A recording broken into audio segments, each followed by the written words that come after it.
Hey, what's going on, everybody? It's Joshua here, and I just wanted to take a couple minutes to talk to you about something very exciting, but very specific. Student debt, right? Super exciting.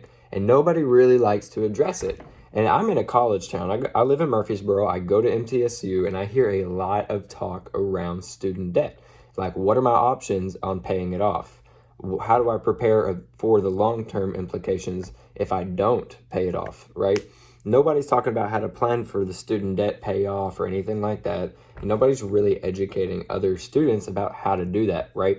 It's funny, we go to college to learn about everything far and wide, but when it comes to actually learning how to pay off the debt that I got from going to college and making sure it stays away, it's not being talked about. So we're the people out there educating people about debt. What are my options with it? How to consolidate it? How to refinance it? How to restructure and properly structure my debt. But when it comes to student loans specifically, there's $1.4 trillion of student debt across the country, right? It's a crisis. In Tennessee specifically, if you look at the average graduating senior, he'll have about $25,000 of student debt if he has debt, right? Not every college student does, and I'm not implying that they do. But for that one, let's say he has $25,000 of student debt. And the average interest rate, right, with that debt is about 5%. So how do we calculate the long-term implication of that interest rate on that debt, right? $25,000, 5% interest rate. All you're going to do is you're going to take the number 72 and you're going to divide 5 into it. 72 divided by 5 should be about 14. So it's going to take 14 years for that $25,000 to double to $50,000. And it's going to take another 14 years for that $50,000, because this is compounding interest, to turn into $100,000. So just in 28 years, $25,000 has doubled and doubled again into $100,000. So in 28 years, your debt has quadrupled just at a 5% interest rate.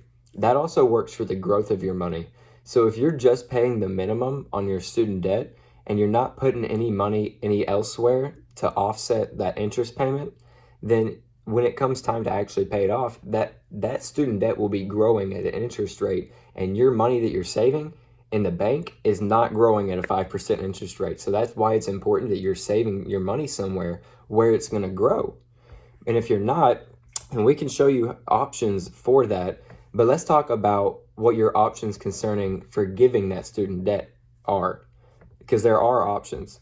And you have to talk to your lender for your specific situation. But if you call your lender and ask them, what are my options for forgiveness or payoff methods or specific details concerning your student debt, call them and they'll give you the information on it.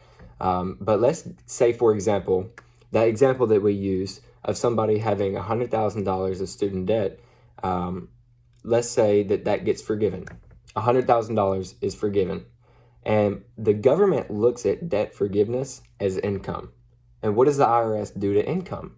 They tax it, right? So if you have $100,000 of student debt or any kind of debt that's forgiven, the IRS will treat that as income, and it has to be taxed.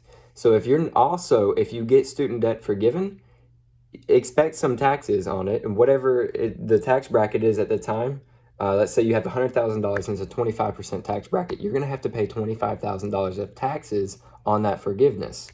And if you're not preparing for that when you're planning on paying these debts off or taking care of it, then you'll be in another situation you have to find yourself working out of, because you didn't properly prepare. So we are here, the Turning Point team is here to actually help educate people about how to properly structure debt payoff, how to properly structure your debts. And so, again, nobody's really having this conversation with anybody. So that's what we're doing. We're out here educating people. If you know somebody with some student debt or any kind of debt that needs help, please refer them to us. We would love to help them out in any way that we can. Please share this video, comment, like it, whatever you can. Let's get the word out there. Thanks, guys.